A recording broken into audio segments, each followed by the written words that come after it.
Donc bonjour à vous toutes et tous. On est ensemble bien sûr pour ce cours de tibétain. Alors là on voit sur l'écran 20e pratique, mais pas de panique bien sûr. On va reprendre le contenu de la 19e pratique. Attendez, il faut que je la retrouve cette 19e pratique. La 19e pratique que voici, parce que c'est surtout celle-là que normalement vous aurez travaillé, je pense, hein, si on utilise ce petit décalage sur les supports. Et on commence d'abord par une prise de refuge, puis ensuite on se met à cette leçon. Sangye che tang tsoge cho nam la chung chung paratu da ni kyab sochi. Dage jin tsoge pe se nam ke dro la penchir. Sangye drum parai sho. Voilà, et en récitant, comme toujours, assez tranquillement la prise de refuge pour qu'on ait le temps, et de manière un peu monocorde, mais qu'on ait le temps de pouvoir vraiment enregistrer Sangye Che Tang Tso Ge Cho Nam La. Voilà, un petit exercice de compréhension. L'exercice de compréhension, on va continuer à le faire avec notre moment restitution, on va dire, ou révision, mais restitution c'est joli, ça, on restitue ce qu'on a appris. Donc, soit avec la 19e pratique, si vous avez travaillé celle-là. Après, on verra cette histoire de titre. Florence posait cette question avant l'enregistrement, le début de l'enregistrement, et pourquoi pas, c'est intéressant de réfléchir à ça. Mais ça peut aussi être restitution, je vais juste couper, voilà, hop, tac, voilà. Mais ça peut aussi être une autre strophe, pas de problème, celle que vous souhaitez. Qui s'y met? Parce que l'idée c'est on lit, quelqu'un lit et nous écoutons, puis ensuite on essaye de gratter un petit peu pour faire que le sens apparaisse. Qui s'y met? Alors, comme vous voulez. Il y a Annie qui nous rejoint aussi. Alors, Ouais. ok. Alors Annie, attention, si tu ouvres le micro, ça veut dire que c'est toi qui vas parler. Euh, Ouh, mais dis donc, la vision en arrière, là, c'est majestueux. Où te Ah oui, trouves-tu? T'es en Inde, c'est là, ou quoi? Mysore. C'est Mysore. Mysore. Ah oui, Mysore. Oui, non, non, là, c'est pas mal, hein, Mysore. Ouais, Bah, ouais, ouais, c'est beau, Mysore. Bon, alors, donc, on est dans la phase restitution. Soit la 19e pratique, soit une autre, celle que vous souhaitez. Mais l'idée, c'est de lire, ou alors, bien sûr, de restituer par... oh, alors là, c'est encore mieux. Là. Alors là, Annie, là, c'est grande classe. Euh, c'est génial. Ou alors, peut-être vous avez appris par cœur... Peut-être Marie-Pierre, t'as appris par cœur une strophe. Hein, Marie-Pierre? Oui, mais alors, donc là, ces derniers jours, j'ai pas beaucoup le temps de travailler. Oui, moi non plus, d'ailleurs. J'étais Donc, un peu pris, là. je sais pas. D'accord. Je peux lire, hein, je peux lire. Ok, alors vas-y. Voilà. Alors, voilà, Bon, tu je sais lis. pas, même si c'est un peu hésitant, j'avais quand même envie de lire la 19e. Oui, mais bien sûr, bien sûr. Alors, puis si c'est hésitant, c'est pas grave, hein. Ça, c'est jamais un problème. Voilà, je vous l'ai mise zoomée en grand sur l'écran, si jamais. Et on t'écoute dans ce cas. Alors, comme toujours, hein, on est d'accord, on écoute, c'est-à-dire vraiment un travail d'écoute présente. Vraiment, c'est pas juste on écoute comme ça. On essaye de repérer et de comprendre, parce que sinon, le sens de l'exercice, on le perd un peu. Alors, vas-y Marie-Pierre, quand tu veux. Nyenpar Drachin, Dromong Chivu Du, Nam Te Puyi Nodra, Topgyo Kyong, Sipe Peljor, Ningbu Me Zikme, Kengpa Mepa, Galse Laglanin. Ok, super. Je vous la relis une fois, après tu pourras la relire encore. Nien par chahashin romong chivu tu nam de pui norda tobjuru chang si pe paljor ningpo mezig ne kengpa me pa gyalse laglen yin. Ok, tu la relis encore une fois, comme ça on peut vraiment se remettre dans le sens et Parce qu'on sent on a besoin de déverrouiller ou voilà, dégivrer comme ça notre écoute pour qu'on se remette dedans. Donc c'est important. Alors, vas-y. Et puis comme ça, même en lisant, ça te permet de lire en étant encore plus consciente du sens. Vas-y, Marie-Pierre. Nien par drashi, dromon tu du, Tu, plutôt. Ouais. Ouais, Ouais. tu vois. nam de pushi, oui, nodra. Excusez-moi. Ouais, pas grave, pas grave. C'est ton téléphone. Ah non, je peux pas tout faire à la fois. Ah bah non, ça on n'y arrive pas. On aura Nam plusieurs de bras, ça sera parfait. Vas-y, Norbu. Voilà. Ouais. Nam de puyi nodra top gyokyon, Oui. pe paljor ningpo me zine, Mhm. kengpa, mepa, galse, la glanine. Parfait.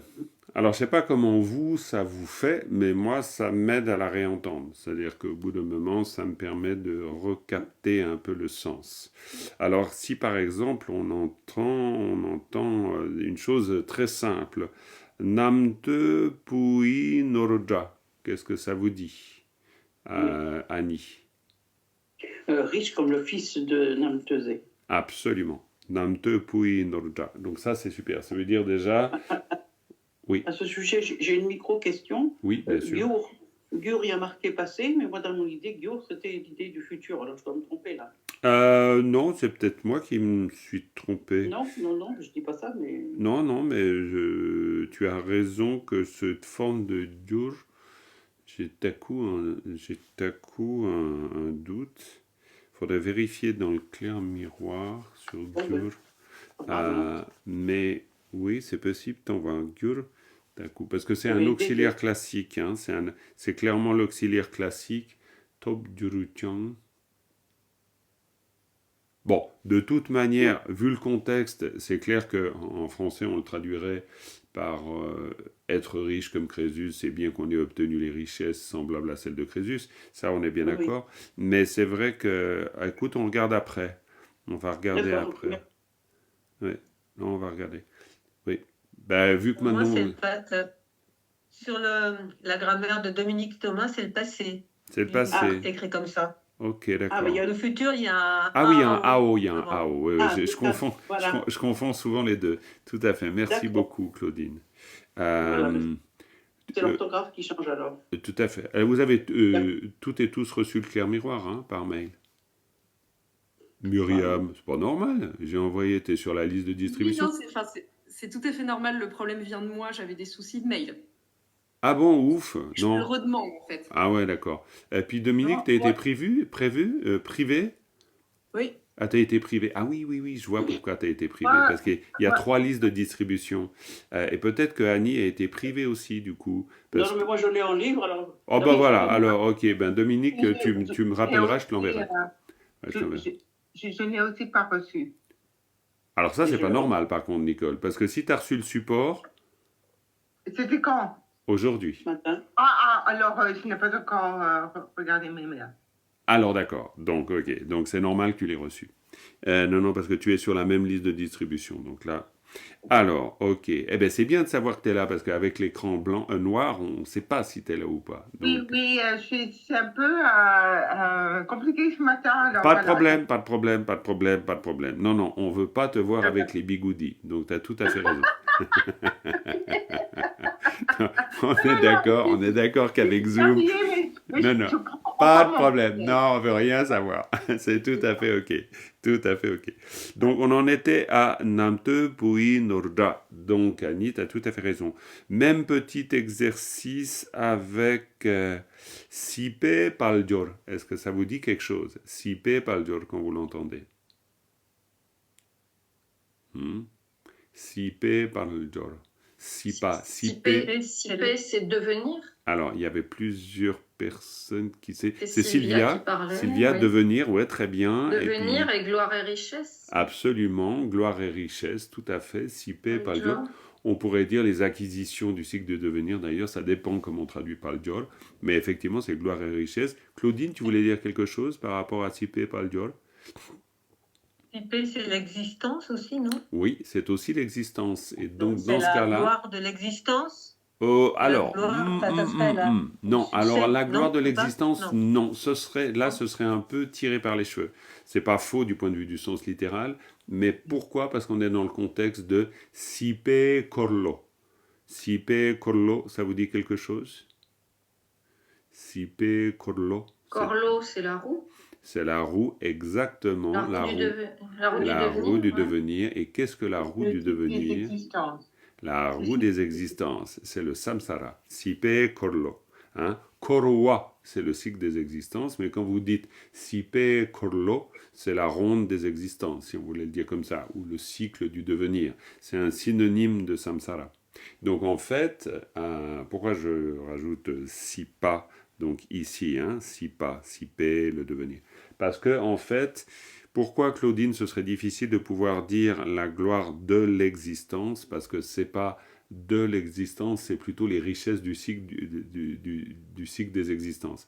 On fait la différence entre les richesses, on pourrait dire, mondaines et supramondaines. Bon, c'est très moche, supramondaine, mais disons, ce qui appartient au cycle des existences ou ce qui n'appartient pas au cycle des existences. Et là, on est quand même dans, et ça c'est le sens général de toute la strophe, et d'ailleurs aussi de très souvent les textes qui traitent du rapport à la vérité relative, on est dans la vérité relative. Bon, alors tu me diras, les bonheurs ou les richesses de l'existence, c'est aussi relatif, c'est complètement vrai. Mais on est quand même dans l'idée du cycle des existences. Mais bon, les splendeurs de ce monde, comme on nous le propose ici, c'est pas mal aussi, hein, ça va très bien. Mais on est d'accord que quand on dit splendeur de ce monde, c'est typique d'un équivalent. Hein. On a décidé, quoi, les traducteurs ont décidé, ou traductrices, ont décidé que Paljor, ça deviendrait splendeur. Pas faux, hein. Mais disons, littéralement, c'est plutôt gloire et richesse. Hein. Rich and famous. C'est plutôt le rich and famous. Ici le sens. Très bien. Autre chose importante qu'on a entendue, Ningpo me, et si je rajoute le nominalisateur, je dirais Ningpo me pas. Quand vous entendez Ningpo me pas, ça vous dit quoi, Florence? Sans essence. Sans essence, Sylvia, très Sans bien. cœur. Parfait, sans essence. Et Florence, tu dirais? Sans cœur. Alors sans cœur aussi, Annie, oui, on pourrait le comprendre comme sans cœur, littéralement, bien sûr. Non, sans amour.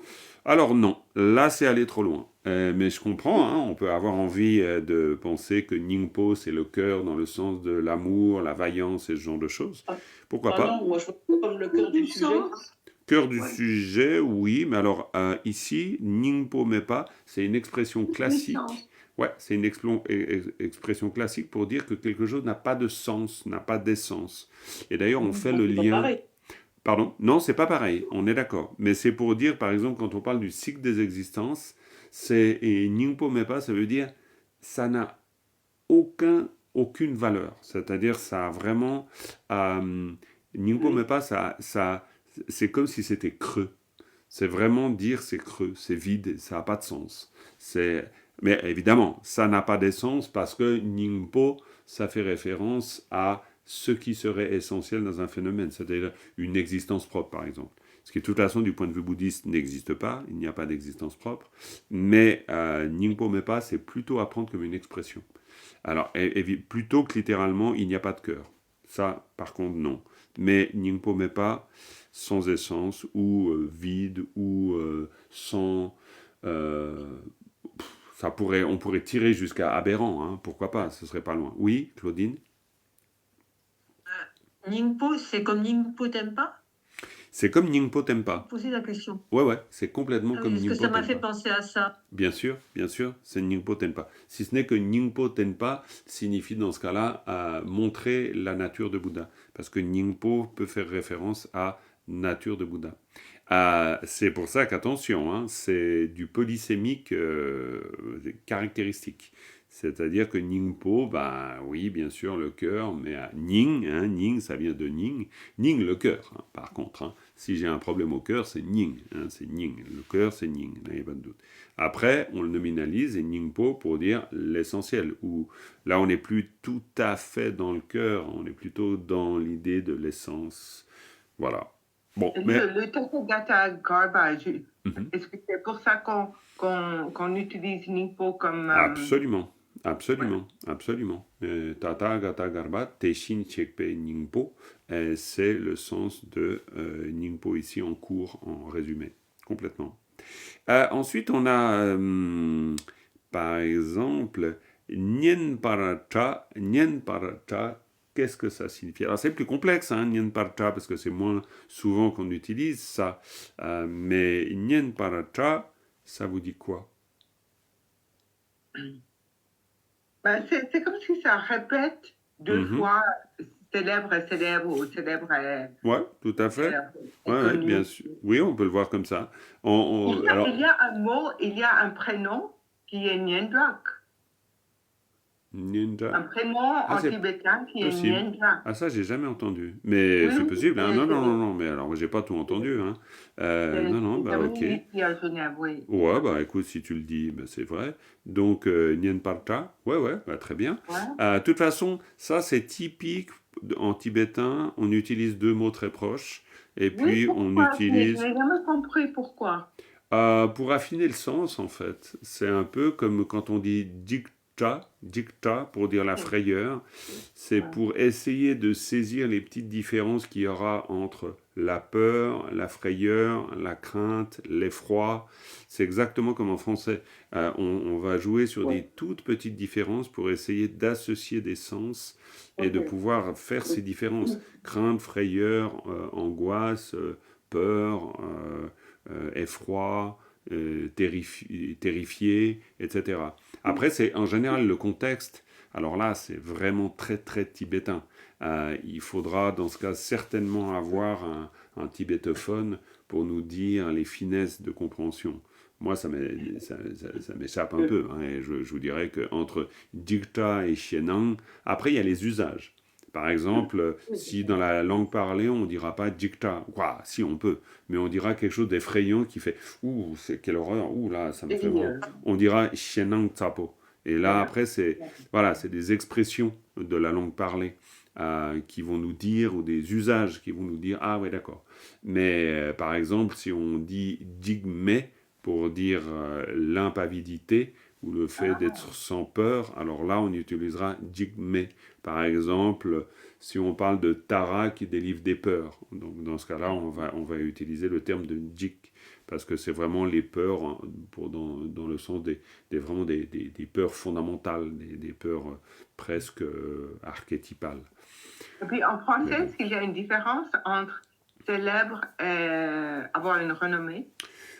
Alors là, célèbre et renom, ça, faut demander à Annie, parce qu'elle est bonne pour ce genre de choses. Moi je vois pas, là. Ouais.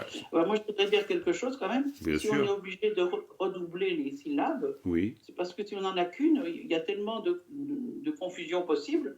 Donc là, en mettant deux, on est sûr de ce qu'on dit. Oh, c'est pas mal aussi, oui, c'est vrai. Oui, c'est pas mal. Oui, c'est une raison tout à fait pragmatique, mais très juste. Non, c'est pas faux, hein. C'est clair. Hein. Là, c'est sûr. C'est vrai qu'on peut choper avec justement, je parlais de dicta à la rigueur. Hein. On pourrait très bien confondre avec des homophones. Mais c'est vrai que nien par cha, ça, du coup, c'est renommé, forcément. Bon. Jakpa, c'est comme l'obsang Jakpa. C'est aussi quelque chose qui, je ne sais pas, qui rayonne un peu. Ah oui, c'est clair. Jakpa, c'est vraiment... Jakpa, c'est la renommée dans le sens de quelque chose qui est entendu. Il y a ce sens-là. C'est-à-dire que c'est quelque chose qui est entendu très au loin. Et il y a vraiment ce sens. Nien, ça peut aussi faire référence à quelque chose qui est agréable, plus comme une expérience, par exemple des mots qui sont agréables à entendre. Des louanges. C'est le même mot. Ah, disons, faudrait voir. C'est plutôt là, je parle pas sans l'autorité de mon dictionnaire, hein, mais disons, ça pourrait faire penser. Parce que nien, c'est tout ce Oui, qui c'est vrai. se réfère à l'expérience auditive, hein, bien C'est sûr. Hein. vrai, Quand on dit oui. nien, les oreilles. Hein. Donc, on pourrait dire c'est des choses agréables qu'on entend, et puis ça pourrait être, ça serait pas étonnant, parce qu'en tibétain, souvent, il y a le sens de part de vers moi Ah oui, oui, oui. et Des quoi, directions. pour moi ou pour l'autre. Ça, c'est très Ouais, souvent, il y a des constructions comme ouais. ça. Et peut-être, on pourrait parler de ce qui est plaisant pour soi et ce qui est plaisant pour les autres. Bon, Mm, à vérifier. Ok, mm. en tout cas, J'ai une question de grammaire là. oui, bien sûr, Claudine. Excuse-moi, Jean-Marc. Mais je t'en Une prie, non, question de non. grammaire. Ouais. Et donc, du coup, entre Nien par Drac, Mhm. le latin alors. Ouais, Voilà. alors le latin, bah alors justement, il y a un passage très intéressant dans le clair miroir que tu pourras fouiller, et dans d'ailleurs le chapitre sur le latin, où on voit que la particule oblique, on va dire comme ça, ou latin, elle permet de faire le lien comme ça entre deux. Elle pourrait être bon, là c'est peut-être, faut vérifier dans le clair miroir, mais il me semble qu'ils aient pu dire que c'était proche parfois d'une conjonction, c'est-à-dire une forme assez simple de ce qui d'ailleurs pourrait être utilisé par Xing, hein, remplacé par Xing, euh, parce que ça aussi c'est une conjonction, c'est un connecteur, donc ça fait office de connecteur de manière très générale. C'est fréquent qu'on l'utilise par exemple, dans des constructions verbales où on a typique pour dire rapetissir, par exemple. Donc rapetissir, c'est chung tu tang. Donc on va utiliser, alors c'est pas par, mais chung tu, bah, c'est encore un usage un peu différent. Mais c'est vraiment, le par, c'est un peu, le latin d'ailleurs, c'est une particule extrêmement souple. On va la retrouver dans plusieurs fonctions. Mais souvent comme... ouais, comme... De toute façon, elle fait un lien aussi. Hein. Elle fait un lien toujours, hein, c'est clair. Du fait qu'elle marque le lieu d'incidence. Mais là, elle n'est pas vraiment dans sa fonction marquer le lieu d'incidence. C'est pas Nienpa qui est le lieu d'incidence de Cha. C'est pas du tout. Non, non, là, c'est vraiment construction d'un syntagme, on pourrait dire verbal. Est-ce qu'on dirait verbal? En tout cas, un syntagme. Voilà. Ouais, ça, c'est sûr. Regardez, fouillez le clair miroir, il a toutes les réponses. C'est génial. C'est très bien. Ce que je vous propose, là, à ce stade, on a fait un peu deux exercices. On a fait un peu premier travail d'écoute. Là, on a fait un travail de défrichage. On va réécouter. Quelqu'un d'autre nous lit cette syllabe, cette strophe. Et ce qui est intéressant, c'est de voir si on arrive à se souvenir du sens qui vient d'être expliqué. Peut-être pas pour tout, mais on refait un passage là, non pas mental et intellectuel, mais plus sensitif. Qui lit la syllabe la strophe, je vais y arriver. Alors, Marie-Pierre a lu avant. Sylvia, Claudine, Nicole, Florence, Annie, Dominique, Myriam. Il y a l'embarras du choix. Alors, allez, je vais lire. vas-y, Sylvia, super. Alors, nous, on fait notre écoute, notre travail d'écoute. Ça veut dire qu'on ne regarde pas forcément, parce que c'est le but, écouter. Allons-y. Moi, je ferme les yeux et je t'écoute. Nienpar, Drashing, Dromon, Chiwodu, Namte, Puyi, Nordra, Top. Oh là là. C'est pas grave, reprends. la Non, phrase. non, reprends. Je ferme toujours les yeux, il n'y a pas de problème. Namte Puyi, Nordra, Top Gyurkyang, Nipe, Paljor, Nimpo, Mezigne. Tu peux me redire le début de la phrase, parce que là, la ligne plutôt. T'as dit quoi? Nipe? Oui, Nimpe, Paljor, Nimpo, Mezigne. Ningpe? Non, c'est Sipe Paljor. Ah oui, au début de phrase, j'ai dit Nimpe. Ah oui, exact, oui. Sipe, Ouais, Paljor. parce que là, je me disais, là, je ne comprends plus rien. D'accord. Reprends. C'est intéressant de faire le travail d'écoute, parce que du coup, faites vraiment l'exercice. Vous verrez, vous développez un très bon entraînement. Reprends Sylvia, la troisième ligne. Stipe, Paljor, Ningpo, Mezigne, Kempa, Mepa, Galse, Laglenyin. Alors, Kengpa, hein, c'est plus expirer la fin. Hein. Kengpa, hein, Kengpa, Kengpa Mepa, Kengpa Mepa. Parce que Kengpa, c'est vraiment se gonfler d'arrogance. Hein. C'est vraiment Kengpa. Alors là, le fond d'écran d'Annie, c'est majestueux quand même. Bon, ok. Alors, est-ce que ça vous a aidé, donc, ce moment d'écoute? Est-ce que tout à coup, le fait qu'on ait travaillé, ça vient un peu? Ouais. J'entends pas tout, moi. Ah! La dernière, non, si j'entends, mais la dernière syllabe de la première ligne, moi j'ai entendu du et pas tu. Alors, yes. Attention, tu et non pas du. Alors ça, peut-être c'est Sylvia, je ne sais pas. Ah oui, non, là on ne saura pas. Mais nien par cha xing. Alors, cha, ça c'est un peu traître, hein, parce qu'on voit un karata, puis on se dit, ben ça va être un da. Mais en fait, c'est cha, chak pa. Hein, si on dit renommé, c'est chak pa, c'est pas drak pa. Bon, au Bust, forcément, on va dire Dragpa, parce que c'est le traducteur du Bust. Alors, le pauvre s'appelle Dragpa. Mais en fait, c'est pas Dragpa, c'est Chakpa. Voilà. Bon, ça, c'est un clin d'œil. Je pense pas qu'il écoutera. Mais voilà, si vous le connaissez, mais c'est un clin d'œil. Donc, voilà, bien sûr. Donc, Chakpa pour renommer. Chakxing, donc, nien par cha. Alors ça, Sylvia, et pour tout le monde d'ailleurs, c'est vrai qu'il y a toujours, avec les cha, comme ici, norcha, norja, hein, le R, cette espèce de R à la japonaise, ce R mouillé, cha. Donc, ouais, cha, il faut essayer. Cha, pour le prononcer, vous devez avoir la langue qui est encore collée sur le palais. Hein, Dominique, vas-y, essaye voir là. Cha. Vas-y. Non, je vois pas bouger les mandibules. Non, vous êtes terrible. Non. Cha.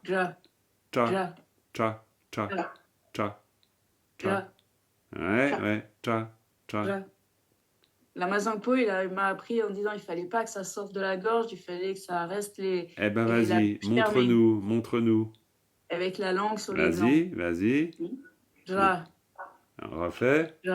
Non, il y a un... Et on entend encore le D là. On entend le DR, ça va pas. Cha. Ah, ouais, bien. Cha. Alors, là, il pour cha et ici, norja. Évidemment, ça peut être cha, ça peut être ja de temps en temps. C'est finasserie, on est d'accord. Mais c'est quand même pas mal. Parce que après, au niveau de l'écoute, ben, évidemment, quand vous dites norja, ja, c'est japo, jaminja. En tibétain, ce son est très fréquent. Quand vous dites ça ressemble, hein, dites jabodu. Dites jabomindu. Non, ça ressemble pas à ça. Hein? Jaminja, toutes sortes de choses. Jaminja, équivalent de naminatsu. Donc c'est juste pour dire, là ça semble, ah oui, non mais bon, détail. Non, mais attention, ça c'est un son extrêmement commun en tibétain. Bon, on fait du tibétain littéraire, on est d'accord, mais quand même, on parle. Très bien. Ouais, bon, parfait. Bon, bah voilà, j'espère que ce petit exercice est utile. Je regarde quand même l'heure. Est-ce que vous voulez faire une petite restitution d'une autre, ou est-ce que là, il y a encore... Bon, il y avait peut-être un Chi veux-tu. Ouais, il y a peut-être Top Jurchang et Chi veux-tu qu'il faut peut-être remarquer. Zigné, c'est intéressant aussi. Hein. Est-ce que Zigné, c'est peut-être... Ça se rapproche un peu de Chi veux-tu. Est-ce que Zigné, pour vous, c'est très clair? Comme construction? Non, Myriam? Alors, dis-moi pourquoi c'est pas très clair, Myriam. Juste histoire, alors, comme ça tu participes un peu. Je ne pense pas que ce soit des questions de construction, c'est plus des questions de vocabulaire. Ah, d'accord, ok. Ça fait 3 semaines, un mois que je n'ai pas travaillé le tibétain. Donc, pas de souci. D'ailleurs, merci d'être là, parce que ça vous encourage. Ça, c'est clair. Parce qu'il y a des tas de fois, moi comme vous, on a de la peine à faire tout ce qu'on voudrait faire, et donc on n'y arrive pas. Donc, Par contre, garder le lien, c'est pas mal. Oui, dis-moi. Alors, comme j'ai, en fait, j'ai beaucoup de mal à mémoriser l'écriture des syllabes, donc les sons qui se ressemblent, j'arrive pas. Est-ce que c'est le même zik que dans Chen Rezi? Yes, bravo. C'est le même, c'est le même, c'est le même. Parce que zik, ça veut dire regarder. Mais ça veut dire aussi acheter. Ah oui, c'est un verbe complètement bizarre parce que à l'honorifique, zik, c'est acheter. Alors, cela dit, on le traduit par acheter, hein, parce que peut-être qu'il suffit, quand on est très aristocrate à Lhasa, de regarder quelque chose pour que nous le possédions. Ça, c'est possible. Je ne sais pas ce que diraient les Tibétains de cette interprétation complètement loufoque, mais disons, en tout cas, ce qui est sûr, c'est que zik, c'est regarder, et c'est aussi acheter. Maintenant, à l'honorifique. Alors maintenant, cela dit, moi je dis zik, mais certains Tibétains diront sik. Tienre sik, et non pas tienre zik. Parce que nous, les francophones, on a plutôt tendance à dire z. Mais les Tibétains, moi j'ai souvent entendu dire Deki, mon ex-compagne, dire attention, mais ça se dit pas zik, ça se dit sik. Pourquoi vous dites sans arrêt tienre zik alors que c'est tienre sik? Donc voilà, comme quoi. Et ça, bien sûr, regardez, même chose que dans tienre sik, et le nez, pour toi Myriam, ça pose pas de question. C'est tout clair. Je réouvre le micro, ce sera mieux. Ouais. Alors, c'est une particule ablative. Yes, et qui nous indique quoi? Alors, l'ablatif, l'origine, non? Oui, l'origine, la source, et puis là, elle est dans quelle fonction? Là, en l'occurrence, ça ne colle pas trop. Ayant. Oui, c'est ça qui n'est pas forcément très clair dans ma tête. Ouais, alors pas de problème. On pourrait dire qu'à l'origine, le nez, c'est toujours la source. Mais, comme par exemple là, Annie vient de dire notre Maharani, parce que c'est notre Maharani dans un fond extraordinaire, c'est la Maharani du cours, pour le coup. Alors, c'est pas mal quand même, avec Annie, Maharani, bon, voilà, bon, bref.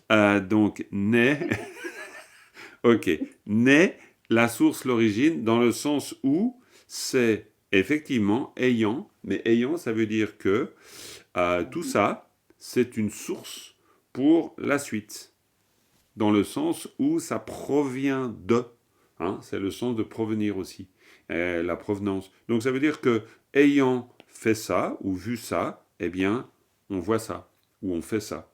Et c'est une façon simple de se souvenir du sens de né.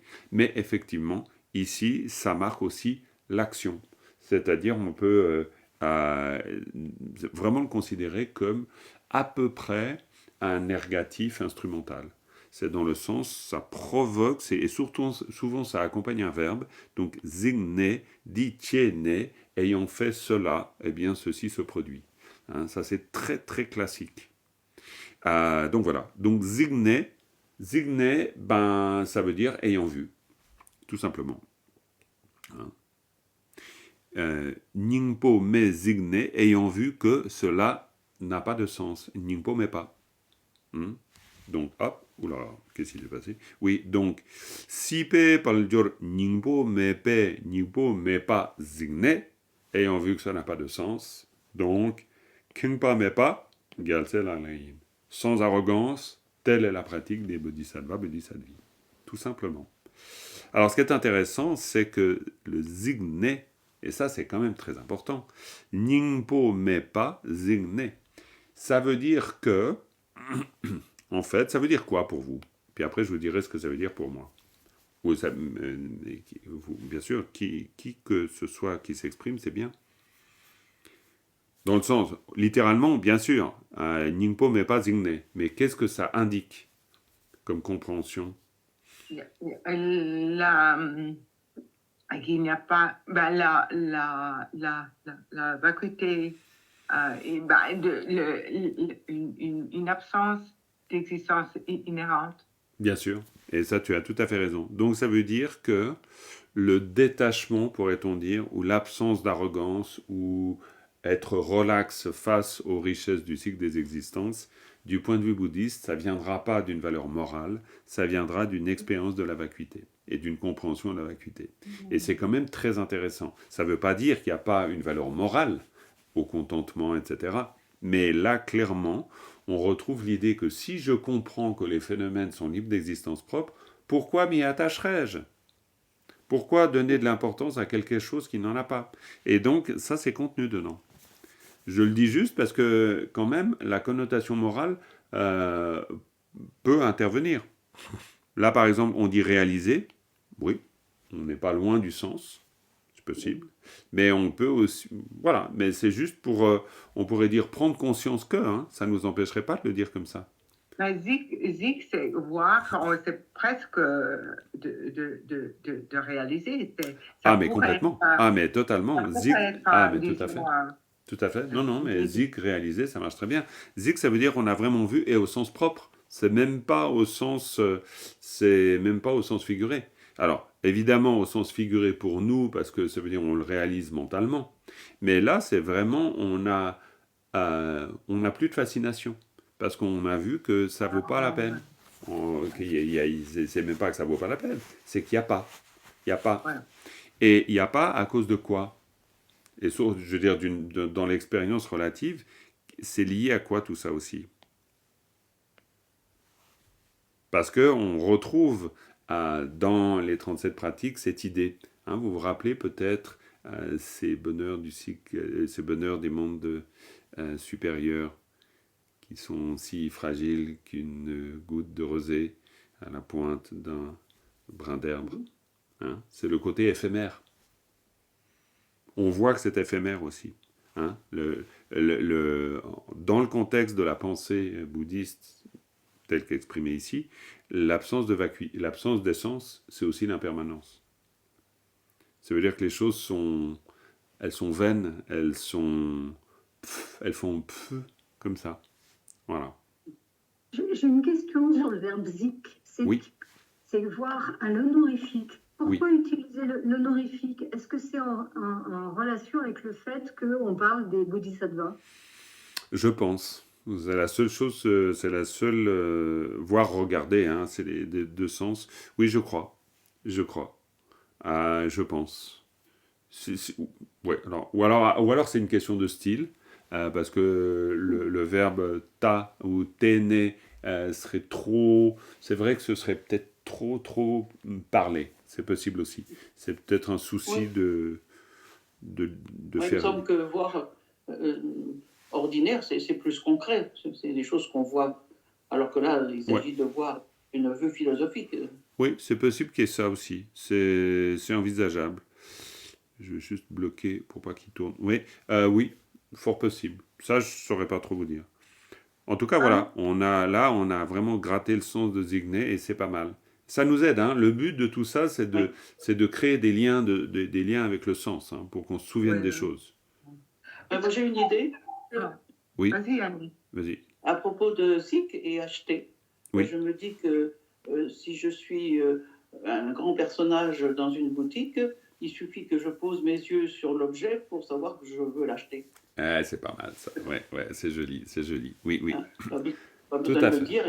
Absolument. Et dans le monde des déités, il n'y a pas un truc où ils ne se touchent pas, mais ils se voient, dans le monde des devas, tu veux dire, dans le monde des devas. Ils se communiquent juste par le regard, oui, c'est clair, ils n'ont pas besoin de se toucher, ouais. C'est vrai qu'il y a aussi, on peut jouir des choses par le regard. Ça, c'est vrai aussi. En tout cas, c'est bien, ça crée plein d'imagination chez nous. Et il y a Dominique, qui a levé le doigt. Du coup, le début de la phrase, Sipe Paljor, on le traduit comment ? Sipe Paljor. Alors, comment toi, tu le traduis ? Parce que on a vu, c'était devenir et puis gloire et richesse, enfin splendeur ou gloire et richesse. Donc du coup, je sais pas justement comment le traduire. Bien sûr, j'entends que tu poses la question. C'était de voir si tu avais une version ou une idée ou ou une hypothèse. Si tu n'en as aucune, alors dans ce cas-là, si sipa signifie le monde, hein, le monde ordinaire d'une certaine manière, dans ce cas-là, on pourrait très bien dire les splendeurs et richesses du monde, ou la gloire et la richesse du monde, tout simplement. Ce qui est une manière, alors on est bien d'accord, quand on dit sipa, on n'est pas tout à fait en train de dire le monde en tibétain. On est vraiment en train de parler du cycle des existences. Mais par extension, pour nous, on pourrait très bien comprendre le monde. Parce que monde, sinon, on a Jikten. Mais Jikten, c'est l'univers. Et l'univers, c'est pas le même sens. Tu vois, parce que dans le vocabulaire, tu avais mis devenir. Mais oui. c'est dans le sens... je vous l'ai mis parce que... Nominal, c'est pas dans le sens verbal. Non, ça peut être dans le sens verbal, ça peut être les deux, mais ça peut être le devenir, ça peut être... Mais d'ailleurs, les Tibétains, ils jouent là-dessus. Hein. Un jour, je me rappelle, dans un enseignement, un lama tibétain disait « Sipe kollo, c'est na kareina, si sigere ». Tout peut devenir, tout peut advenir. C'était une manière de jouer sur le sens de « si », parce que « si », ça veut dire « possible » aussi. Tu vois, par exemple, si tu dis quelque chose qui est possible, tu dis « sigere », c'est possible. Si tu veux dire « missipare », ça veut dire « impossible ». Ça veut dire « ça ne peut pas devenir ». C'est pour ça qu'on va « missipa ». Missipa, ça veut dire « impossible ». Ça ne peut pas devenir. Jamais. Donc, ça veut dire qu'on joue sur le sens, à la fois le devenir, donc par exemple le cycle des existences, et sur la notion de possible. Les deux. Parce tout est possible dans le cycle des existences. C'est intéressant de le présenter comme ça. Et donc, quand on dit « missipa », c'est impossible, ça veut dire c'est fermé. Dans le cycle des existences, c'est pas fermé. C'est en devenir. Voilà. Bon. Mais du coup, « sipe paljor », alors les gloires et richesses du monde. Mais évidemment que dans notre idée de monde, on est dans un rapport beaucoup plus statique avec le sens qu'avec le mot en tibétain. Mais ça, bon, là, on ne part pas des mêmes contenus philosophiques. Hein. Ça, c'est sûr. J'ai une question. Est-ce que tu connais le lexicon de Paul Hackett sur les verbes Oui, j'en ai tout à fait. Oui, j'ai vu ça. J'ai vu ça passer. Mais je ne le connais pas. Je ne l'utilise pas vraiment. Ok, je viens de le commander. Oui, non, mais très très bien. Je pense que oui, ça doit être excellent. Il n'y a pas de doute. J'utilise beaucoup la version électronique du dictionnaire de Tony Duff qui nous donne toutes les déclinaisons verbales. C'est ce que je vous mets dans les listes de vocabulaire. On a toutes les formes verbales. Est-ce que ça vaut le coup de prendre la version en ligne ou... alors, c'est parce que j'utilise... en tout cas, si vous ça dépend de vos usages. C'est vrai que, par exemple, le dictionnaire de Tony Duff, on l'a que en version électronique. Et vu que j'utilise beaucoup mon smartphone ou mon ordinateur pour travailler, donc c'est super pratique pour moi d'avoir les dictionnaires d'une manière électronique. J'utilise quasi pas de dictionnaire papier. Mais bon, après, c'est des histoires d'usage personnel. Je ne sais pas quoi te dire. Mais cela dit, d'avoir la version papier du lexicon sur les listes des verbes, c'est très bien aussi. Parce que chaque fois, ça a des petits bouts d'éclairage quand même passionnants. Hein. C'est vraiment intéressant. Ok, donc cette strophe... Vas-y, bien sûr, Claudine. Oui. Une question. Est-ce qu'on pourrait faire une traduction plus littérale? Oui, bien sûr. C'est-à-dire qui nous permette de comprendre bien tous ces articulations. D'ailleurs, quand j'ai le temps... peut-être poétique que celle de Complètement. Et d'ailleurs, quand j'ai le temps, je vous en produis une. Comme par exemple dans le support de la leçon 20... de la 20e pratique. Là, je vous ai... Mais c'est vrai que des fois, je n'ai pas le temps de produire une... Mais on peut le faire maintenant. Alors, on peut le faire comme ça. D'abord, je vous la relis une fois, parce que maintenant, on l'a bien travaillé, donc pour qu'on l'entende. Nien paratashin romang chivu tu namte pui norja tobjur chang sipe paljur nyingpo me zigne kengpa me pa gyalse laglen yin. Ok? Donc voilà. Et puis après, je pense, Dominique, tu vas nous faire ta petite vidéo avec la carte. Non. Qu'est-ce que t'en penses? Oui, je crois qu'elle va le faire. Donc, sur la 19, elle est faite. Ah bah, c'est moi qui suis en retard. Désolé. Ah, je crois, attends, je vérifie. Mais... Non, mais bien sûr, je suis sûr. C'est juste moi qui suis, tu vois. Voilà. Donc, comme Elle ça, est on faite, pourra la elle est réécouter. faite. Elle est faite. Donc, on pourra la réécouter. On pourra la réécouter. Donc, maintenant, traduction littérale. Tu as raison, Claudine. Donc, Nyemparata Shin Romong Chi Tu. Alors, deux choses ici. On a le Shin, donc on a tak et tak. Ok? Je le vois comme ça, hein? C'est-à-dire quand on a un Shin, c'est deux choses. Donc, on pourrait dire gloire et renom et adulé par tous. Adulé. Estimé par tous. Ok? Estimé. Parce que, attends. C'est plutôt Si on dit se pencher, s'incliner, si tu veux, c'est l'expression par le sommet de la tête, ça veut dire. Ah oui, alors c'est pour ça que là j'ai dit. Alors là j'ai fait une espèce de raccourci, mais alors très rapide. J'ai dit estimé par tous. Adulé, non, effectivement.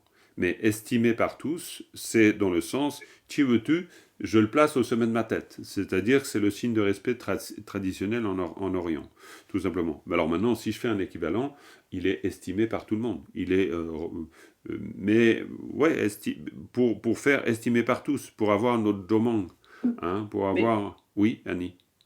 Du, c'est s'incliner. Oui, tu, c'est s'incliner. Alors c'est là que j'ai un peu de mal, moi, entre le fait de s'incliner et le fait de placer... Alors, c'est pas du tout compliqué. Dans la tradition indienne, si vous allez à l'aéroport, eh ben oui, tu t'inclines pour te le mettre à la tête. Ah, oui. Je dis pas que c'est hyper clair pour nous, mais disons, si je veux mettre quelqu'un à ma tête, je vais faire comme le fils qui reçoit son père à l'aéroport.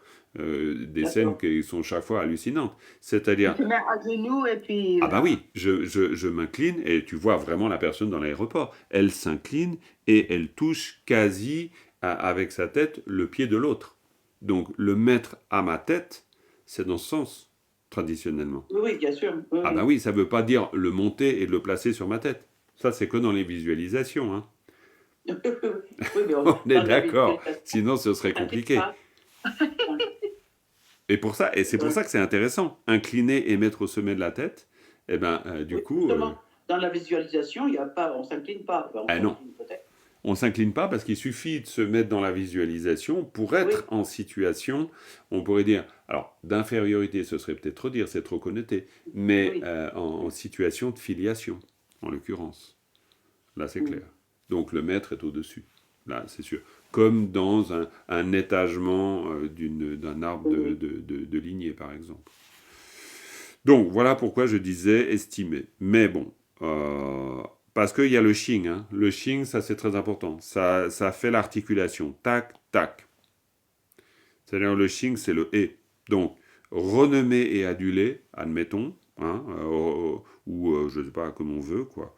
Célèbre, très célèbre, et estimé par tous, virgule, Namte Puyi Nordra Tobdurjong, étant aussi riche, quasi aussi riche que Crésus, si on voulait vraiment le faire à la française ou à l'occidentale, mais sinon, bien qu'ayant obtenu les richesses semblables à celles de Namtese, à celles du fils du dieu des richesses, et là on est plus proche du sens, virgule, Sipe Paljorningpo Mezigne, voyant que les richesses du cycle des existences sont vides de sens, comme on voudra, Kengpa Mepa, sans arrogance, telle est la pratique, demeurant sans arrogance, si je voulais garder un sens, demeurant sans arrogance, telle est la pratique des filles et fils des vainqueurs.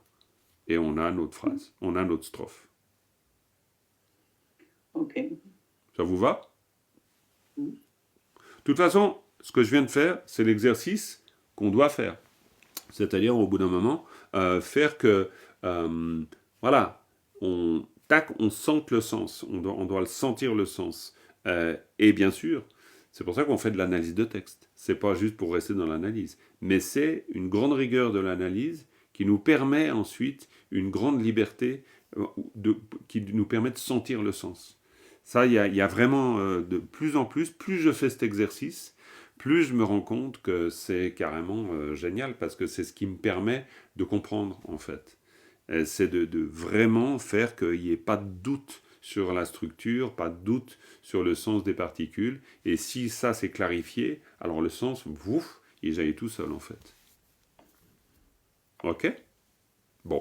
Écoutez, vu l'heure, on va peut-être soit se faire, comme on fait d'habitude, une petite visite dans le commentaire pour voir à quoi ça ressemble, ou alors une petite introduction de la strophe de la 20e pratique. Ah non, il y avait encore une question. C'était la question du titre qu'a posé Florence. Alors dans ce cas-là, pour ça, on va aller voir dans le commentaire. Hop, on y va. Voilà, on est dans le commentaire. Et dans le commentaire, alors à la fin, on aura tout de suite la réponse, hein, parce que la fin du commentaire, donc voilà, c'est... Donc, on va peut-être juste prendre tac, tac, ok ? Donc, est-ce que quelqu'un d'ailleurs a envie de lire ça, ou se sent assez à l'aise pour le lire d'une manière en prose ou pas ? Ou sinon je le fais, hein. Bon, ok. Alors, vous avez raison. Des fois, il ne faut pas être trop téméraire. Je peux essayer. Eh bien, vas-y, Nicole, c'est parfait. Voilà. La pratique commence avec Tulki. Ici, Tulki, tout à fait. Ok. Tulki, Pakpa, Tardorwe, Churchendu, Zikne Sem Kengpa, dans ta tête cache ici, Jack, je crois que c'est Jack. Ouais, Gyakpa. Gyakpa Mepa Ni, Yaste Nangi, Jorwa Lamdu, Kiertsugi, Laklen Yino Sepao. Très bien, c'est très bien, très bien. Mais on ne sait pas très bien quand on lit comme ça. Ah, c'est clair, c'est clair. Ah, c'est clair. On ne sait pas où faire les pauses. Et ça, c'est sûr. C'est pour ça qu'il y a 2-3 choses un peu bizarroïdes. Mais ça, normal. Mais par contre, bien sûr, hein, encore une fois, le travail d'analyse que vous faites, c'est ce qui vous permet de faire de la lecture. Je vous relis ça et je m'arrête pour que que vous le perceviez. Donc, Tulgi Pakpa, hein, Tulgi Pakpa, Tulgi Pakpa Tar. Ici, quand on a tar, ça veut dire semblable. Donc, Tulgi Pakpa Tar, comme une peau de serpent. De paix, tu tiens tout zigné. Je m'arrête parce qu'on a le nez. Et ça, c'est systématique. Hein. De paix, d'accord. Dorwe, tu tiens tout zigné. Non, pas de paix, excusez-moi. Dorwe, tu tiens tout zigné. Voyant que c'est comme une chose que l'on doit abandonner. Dorwa, ça veut dire le fait d'abandonner. Ou abandonner dans le sens, on jette un vieux pot cassé sur le bord de la route. Hein. C'est dans ce sens-là. Hein. On se déleste. Hein. Dorwa, c'est vraiment, on laisse. Donc je recommence.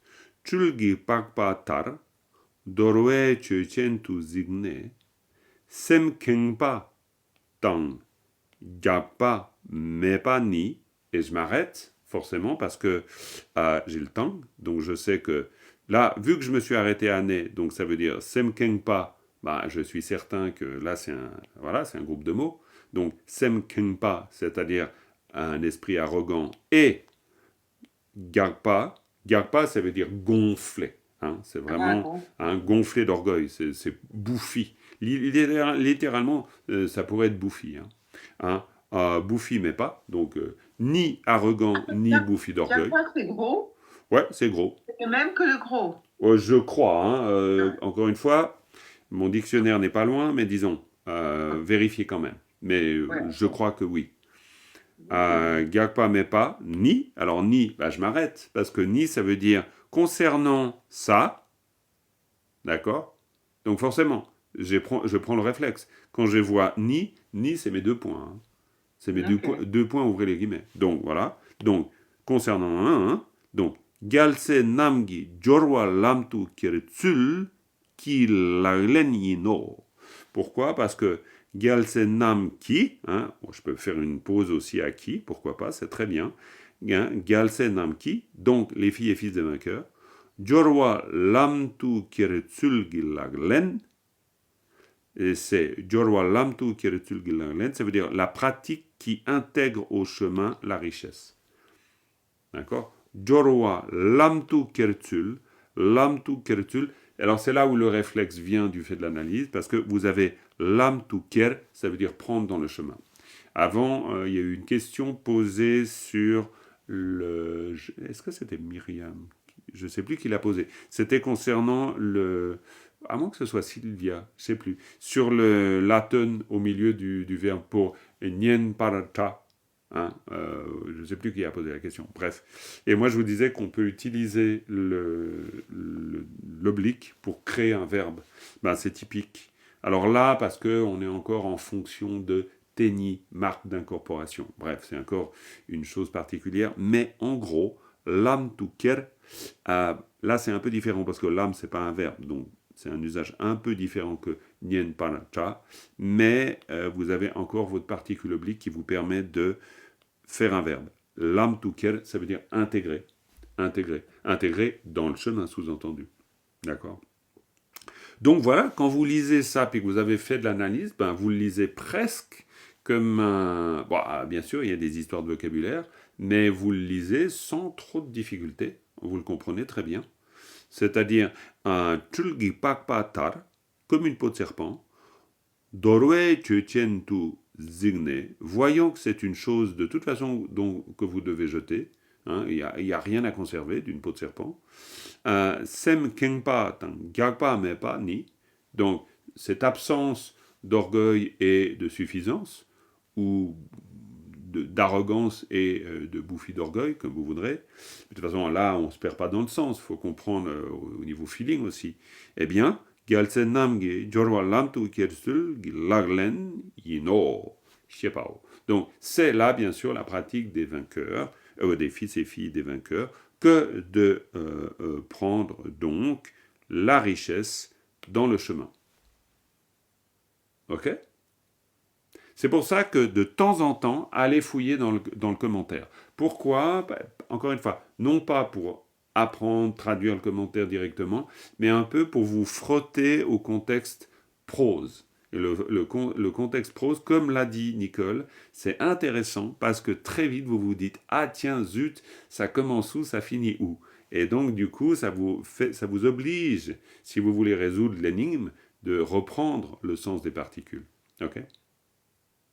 Ça vous va? Très bien. Alors, j'ai... Ah oui, non, puis le nom. Donc ici, Jorwa lamtu kertul. Donc en fait, cette pratique, on pourrait dire que c'est l'intégration de la richesse à la voix. Et donc, non pas, effectivement, le titre qui est ici, qui n'est peut-être pas le bon, mais qui vient peut-être de cette autre source, comme je vous ai dit, donc Jorgu la zepa. Je crois, tu nous avais expliqué la dernière fois. Pardon, il y a du bruit. Face à la porte, j'arrête. Je vais faire une chose, c'est que je vais regarder. Attendez, on va faire comme ça. Je vais regarder comme ça. En fait, tu nous avais mis le titre de la fois précédente. Ouais, c'est possible, je me sois trompé. On va regarder là, parce que là, on va tout de suite voir. Là, 17, 19, 20. Donc là, 19. Non, c'est bien Jorgu la zepa. Je peux pas zoomer, mais peut-être vous voyez, parce que là, avec cette application, je peux pas zoomer, mais on a bien Jorgu la zepa pour la 19e. Donc, la 19e, c'est Jorgu la zepa. Et donc, dans ce cas, c'est pas ce que je voulais faire. Voilà, c'est là. Donc ça, c'est le titre, et c'est pas le titre qui est... En tout cas, pour la 19e, c'est juste. Mais, juste, c'est-à-dire qu'on lui donne des titres différents. Donc, selon une source, c'est un titre, et selon une autre, un autre. L'avantage du commentaire, c'est que c'est un commentaire. Et le commentaire, en général, dit d'une manière explicite ce que ne dit pas forcément ce genre de choses. Mais je ne sais pas pourquoi, j'ai pris l'habitude de prendre les titres de la version dont je tire la strophe. Donc voilà, bon. Mais c'est peut-être... Bon, vous prenez pas le choix avec ça, quoi. De toute manière, c'est avoir de la patience avec la richesse, en l'occurrence. Simplement, on est Gupa, parce que Gupa, c'est la perte. C'est parce qu'en fait, on est dans les deux strophes qui traitent de ces deux cas de figure. C'est juste à cause de ça. Mais ce qui est intéressant, c'est la notion de patience face à la richesse. J'ai souvent entendu la Matenzang utiliser le terme de patience pour dire être patient face aux difficultés et être patient face au bonheur. Pour lui, c'était la même patience. Et pendant très longtemps, je ne comprenais pas pourquoi il utilisait le terme de patience. Parce que je comprenais bien sûr qu'il s'agissait d'être patient face aux difficultés. Mais en fait, si j'y réfléchis bien, maintenant je commence à comprendre. Pourquoi ? Parce que je dois avoir une attitude tout autant relaxe dans la difficulté que lorsque tout va bien. C'est-à-dire, on viendrait me dire « T'es génial, Jean-Marc, c'est fantastique ». Si je me prends au jeu, ça veut dire que je ne suis pas relax. C'est-à-dire que je l'écoute en me disant « Ah ouais, je suis vachement bien, quand même, c'est extraordinaire ». Mais si je mets du sérieux là-dedans, ben ça veut dire que je mets aussi du sérieux quand on me dit « Mais Jean-Marc, c'est fou ce que t'es nul, c'est quand même dingue ». Donc, si je mets du sérieux dans un ou dans l'autre de ces cas de figure, soit je suis désespéré, soit je suis orgueilleux. Donc, je ne m'en sors pas. Parce qu'en fait, je me rends sensible à l'un et à l'autre. Kipling reçoit ces deux menteurs, victoire et défaite, d'un même front. Oui. J'ai une question d'équanimité. Ah oui. Annie ? Parce que c'est quand il y a quelque chose dont tu as rêvé, t'arrive. Oui. Tu es trop contente. Bien sûr, c'est pour ça que c'est une question d'équanimité. C'est ça qu'il faut éviter. Absolument, d'où l'idée de la patience. C'est là qu'il faut se retenir. Oui, et Annie, tu voulais dire ? La 18 et la 19 forment une paire de... Oui, donc, tout à fait. Elles marchent ensemble. Oui, si, parce que c'est la patience face au bonheur et au déconvenu, donc. Mais Annie, où tu voulais dire ? Annie. La 18, c'est peut-être Annie, depuis tout à l'heure, veut dire quelque chose. Excusez-moi. Vas-y, Annie. Je voulais poser une question. Est-ce que c'est les mêmes mots qui sont employés quand on utilise les 8 dharmas mondains ? Le gain et la perte, la critique et la renommée, etc. En tout cas, dans certaines des strophes précédentes, c'est vraiment les mêmes mots. Mais là, par exemple, genre... non, c'est juste que je ne l'ai pas par cœur, les 8 dharmas mondains là, mais ça vaut la peine de vérifier. Désolé, c'est vraiment le gain et la perte ? Complètement. De toute façon, bien sûr. C'est vraiment... C'est pour ça que cette phrase de Kipling m'a toujours frappé, parce que c'est vraiment ça. Tu restes détendu. Oui, voilà. Équanime, détendu, patient. Et c'est pour ça et pour nous, ce qui est intéressant, c'est de voir que le sens de patience est utilisé de manière très différente. Pourquoi ? Parce que zepa, ça a le sens de patience, mais ça a aussi le sens de supporter. Et supporter, il faut supporter. Parce que si vous avez gagné au loto 22 millions à l'euro-million, il faut supporter les embrouilles qui viennent avec. Et si vous n'avez pas les 22 millions, il faut aussi supporter. Volontiers, oui, on est bien d'accord, volontiers. Mais n'empêche que, on sait par expérience, vous en avez autant que moi dans la vie, que c'est pas toujours la multiplication des Porsche qui font le bonheur, ou la multiplication d'autres choses. Hein. On est bien d'accord. Bref, les amis, 63 minutes, on arrête là, sinon je m'en sors pas avec mes horaires. Ok, donc on termine avec une dédicace. Sunam diye tamche singpane tumne nyebe dranam pamjene kega nache balam tupai sipe tsole dowa dolwarai sho. Eh bien, merci beaucoup encore une fois pour cette promenade dans le tibétain et ses strophes des 37 pratiques. C'est très bien et intéressant. Merci beaucoup. Belle journée.